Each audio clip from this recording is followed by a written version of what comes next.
welcome back to BLOCKTV, where it's time for Pump or Dump. That's when we examine the dominant news narratives of the week to see if we agree or disagree with the news agenda. Do we pump it? Do we dump it? What do we do? And to do that, I am joined by none other than BLOCKTV's crack team of stellar reporters, starting with Tech Maven, as he was named by Usher, Ron Spitzer. Then there is, of course, the boy that is the joy that is Zachy Hennessy. Crack team. That's me, cracking the whip. And of course, none other than Usher Westrup Evans, BLOCKTV senior correspondent, the man with the two last names, which makes him sound very important. Hello to you, Usher. What the hell is up with the hat? Yael, I gotta tell you something. Today is Australia Day. So I'm gonna drink myself a stubby. Your accent all of a sudden has become much more distinctive. Have myself a little Barbie after work and cheers, have a drink to Australia. Otherwise known as Dingo Ate My Baby Day. Okay. That's a very serious matter, Yael. You don't bring that up. I wish I got the memo. I Women lost of the anything. So, but that said, we are going to start with round one. You all have a minute to state your case. Usher, if you don't win today, that's going to be very sad. Well, that's up to you, Yael. You have the power in that That's one. what you think. But we are going to start, of course, with Ron. And you want to, I think, okay, we're going for BTC hash rate versus backed consumer application. Right. Okay, your minute begins now. So last week, the big news was that the Bitcoin hash rate reached all-time high again. That happens every so often, and everybody's like, yay, the network is doing really well. But I have a lot of questions about the halving coming up, and I actually think that miners are getting in on it now because they don't think it's going to be profitable soon. Again, lots of questions, something we have to look into more, but let's dump that for now and pump that fact that Bakkt is now releasing or announced a consumer app. So the president of Bakkt, Adam White, spoke at the World Economic Forum in Davos regarding this Bakkt consumer app, which is coming in 2020. No exact date set yet, but again, sometime in 2020 is the promise. Apparently, this app will look more like a crypto version of PayPal, which is exactly what the crypto sphere needs if it wants to thrive and have people actually using their cryptocurrencies and not just, saying, hey, we're investing or we have some crypto, but we can't do anything with it yet. So they're kind of going to elevate, I think, this is Bakkt, going to elevate the whole payment processor thing and make it easy with a better user experience and just an overall better experience for people who want to use their crypto. Okay, gentlemen. Look, as important as Bakkt, is with the futures exchange, options trading, all these important elements that they provide into the community, into the crypto space, and that infrastructure is critically important.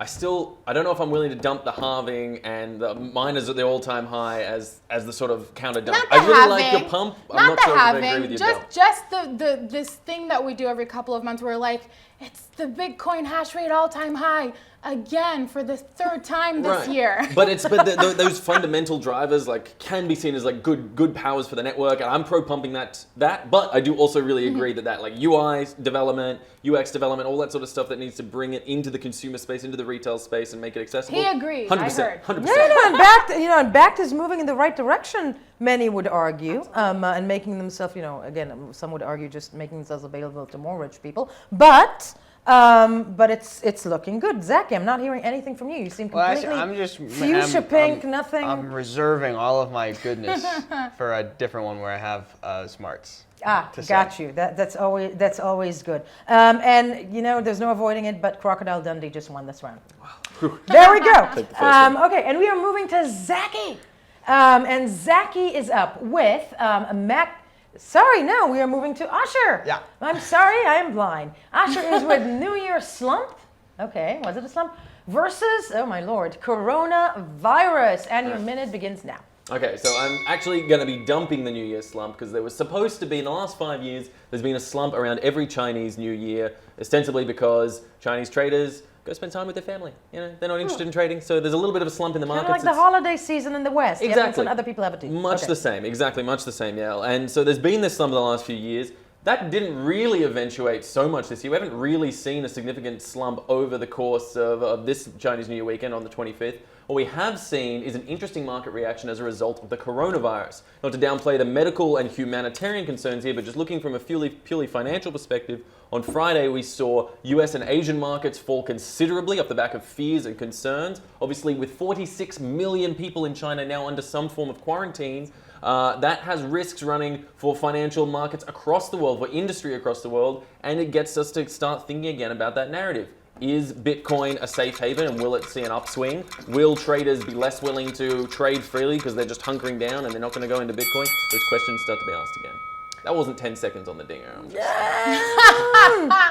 I think that, I mean, like you're right, there is an economic tie to the coronavirus, and that's relevant. I think that the primary narrative shouldn't be directed in that direction. It should definitely be more towards health and making sure people ain't dying. Oh, he doesn't like the reason for your I agree with your pump, but I'm like...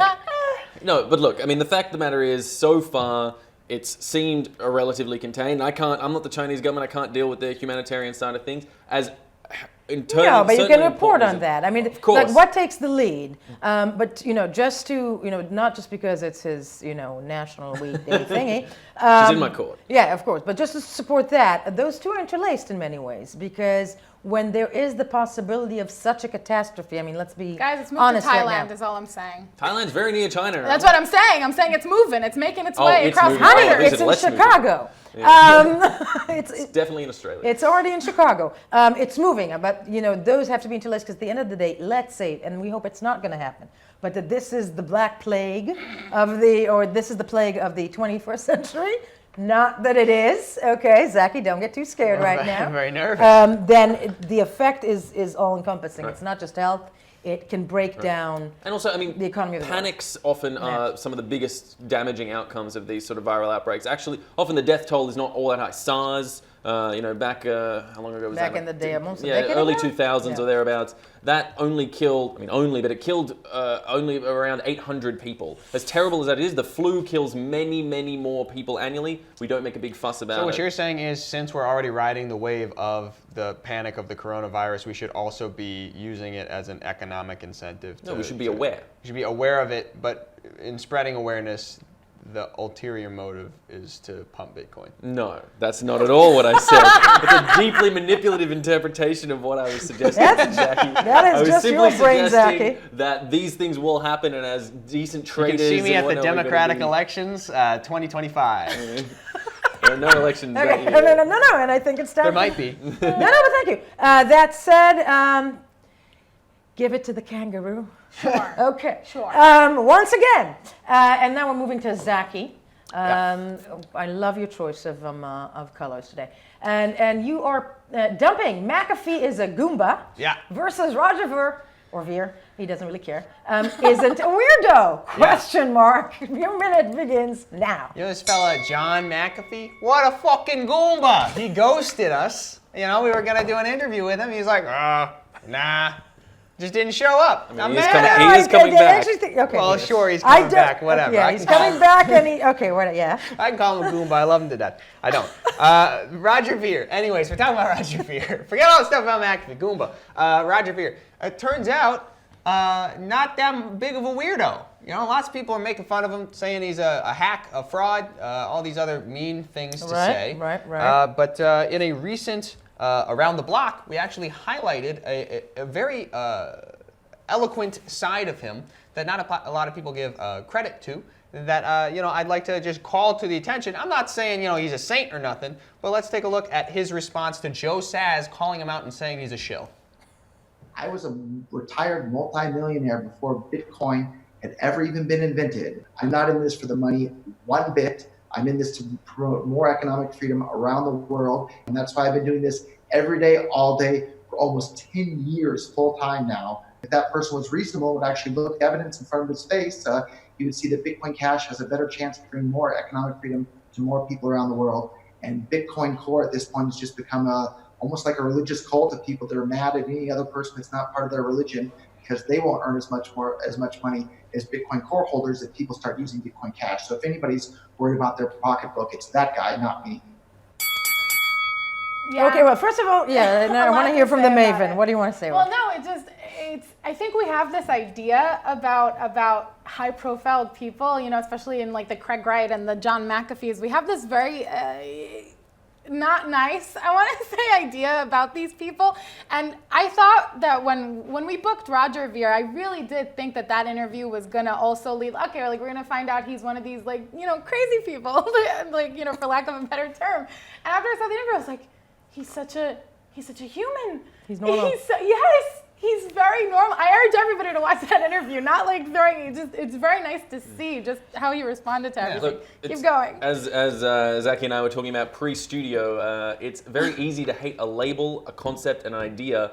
But when you reach a human being, it's a very different matter. And at the end of the day, he's fundamentally human. Now, whether he's being honest in his descriptions there of what he wants, and whether he really just wants to promote Bitcoin Cash for the future of and not for his own one, all those elements aside, at the end of the day, there is still a human being with human motives under there who's trying his best. But not even, if you go even in the crypto front, he did say in that interview also that he's pro other projects. Yeah, like he was very adamant about it, and he was actually very mainstreamy in pushing his product in a very commercial way. This isn't to say that I am a shill for Roger Ver. I'm just saying I think that he is I'm going to contradict you rational guys. man, and I think that also he deserves a little bit of credit. Yeah, well, first of all, he speaks as very much like a politician, and one of the main things he tried to run for office before he gave up his American or threatened to.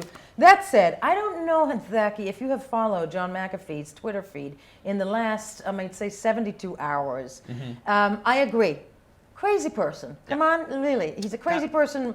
Misogyny is high up there on the list. That said, we're living in 2020, okay? People with the highest number of Twitter followers become presidents of big, countries. And he's basically put up a picture a few days ago of him and Janice standing somewhere saying, meet us at the corner of this street if you can recognize where it is or something like that. That stuff trends. It sells. Yeah, but why give that more of a spotlight than it already has, yeah?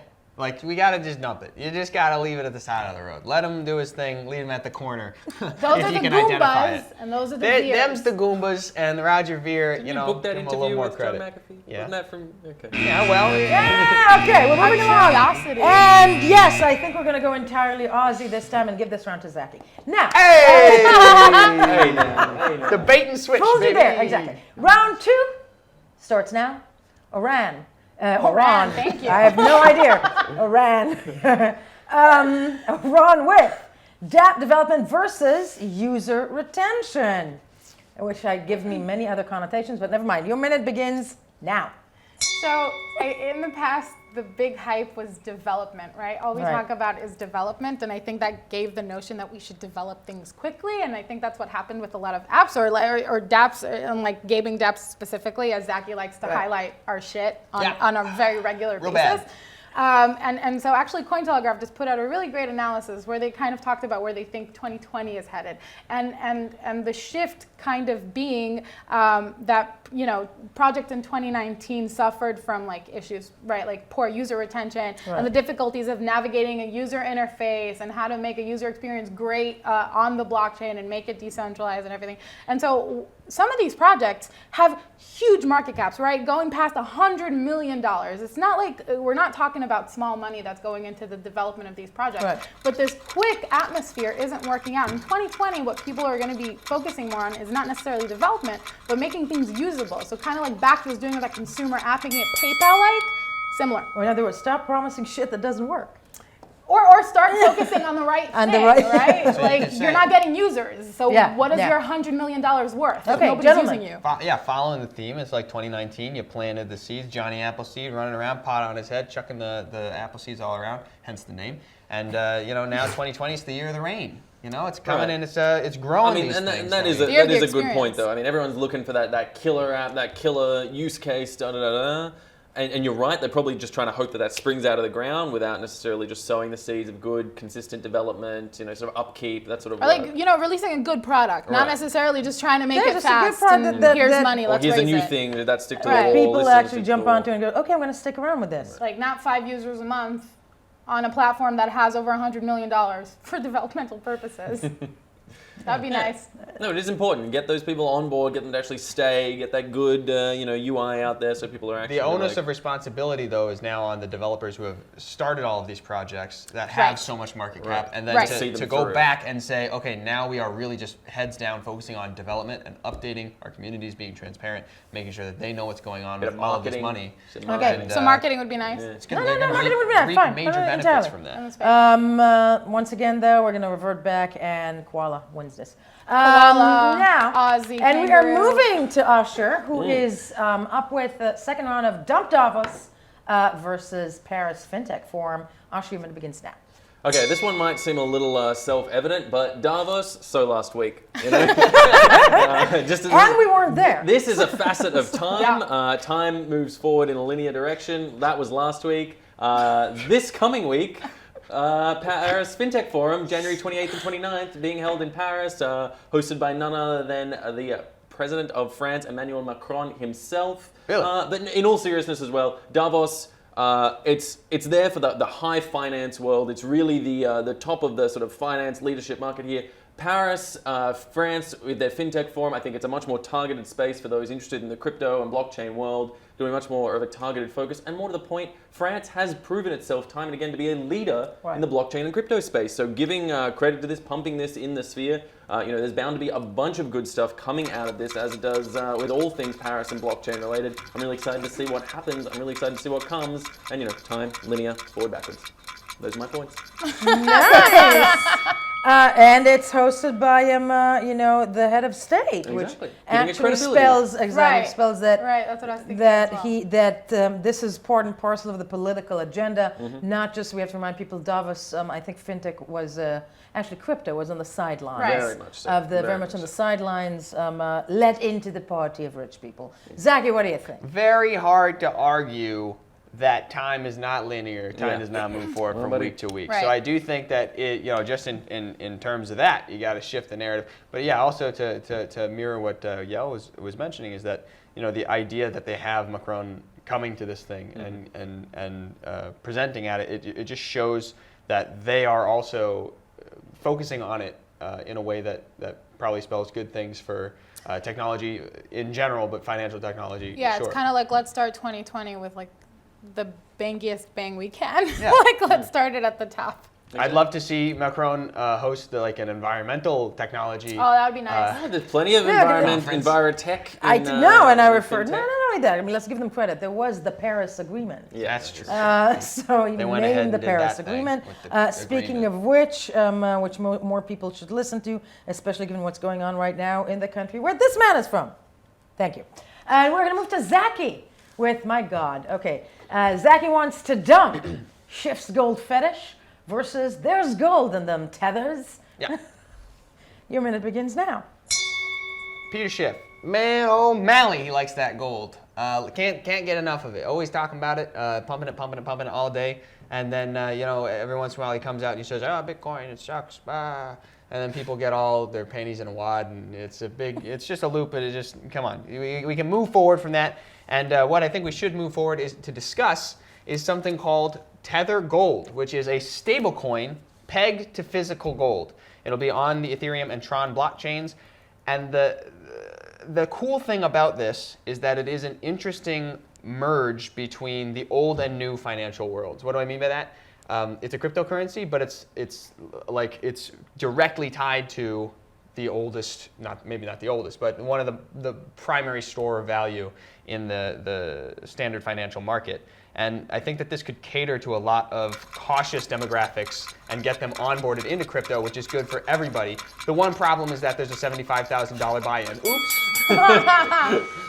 You mean it's not accessible to the everyman? No, we don't all have I was about $75,000 to in say, pocket ready to go. Ron, help me out here. Yeah. No, I don't know how I feel about tethers in general, but other companies have also made this kind of connection. I think in Australia, I want to say a couple of months ago we talked about this. Perth, also there was some sort of collaboration with gold ultimately that that was ended one up. of them. Yeah, I This remember was months talking ago. about I don't know what ended up happening with that, but I'm saying there is alternatives and people have thought about this link. But yes, it would be nice to see it developed and where that goes to get those traditional investors Much more comfortable worthwhile to talk about this with crypto. if we're thinking about gold than to talk about Peter Schiff. That's all. Interesting as well, because I read about this story myself, and to add a little detail, the Tether said that they will be apparently backing their Tether Gold with a Swiss vault full of gold for every piece of every Tether piece of Gold Tether? sold, as they supposedly have cash reserves 1-to-1. They should have gold don't you reserves know? 1-to-1.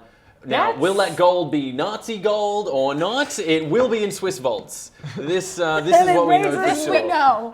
That raised so many bad connotations right now. Well, Nazi gold and Swiss vaults. Okay. Yeah. Nothing against the Swiss. I've dumped on the Swiss a lot today. You're fine people. No.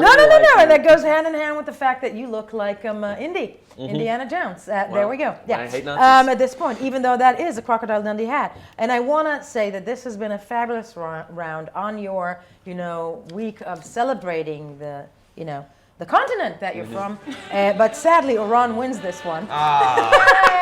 And she gets the hat. Thank you. Stolen. No, I can't take the hat off. We can't take the hat off. Wait, so, you know what? But to redeem yourself, there's one thing you can do. And I'll let you do that in the seat. I want you all to do background voices right now. And we're going to be singing the anthem. We're going to be finishing this on the anthem. Cue anthem, rise anthem. Yes.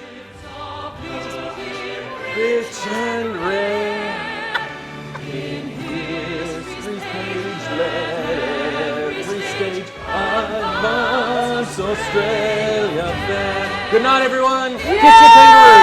Yay! Everyone know what I want to say. Happy New Year.